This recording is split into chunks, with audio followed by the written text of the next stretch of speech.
Міне, тағы бір оқу жылы аяқталып, соңғы қоңырау үні сыңғырлады. Облыстағы 442 білім ұясынан 238 мыңнан астам оқушы кезекті оқу жылын табысты аяқтады.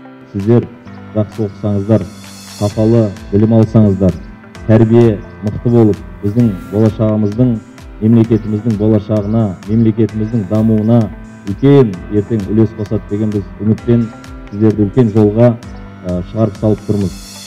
Өңірімізде 11 мыңнан аса оқушы алтын ұя мектептерімен қоштасты. Түлектердің 517-сі алтын белгіге және 508-і үздік аттестатқа үміткер. Айта кетейік, биылғы соңғы қоңырау мерекесі мектеп бітіруші 9-11 сынып түлектері үшін карантиндік шараларды сақтап, әдеттегідей дәстүрлі форматта өтті.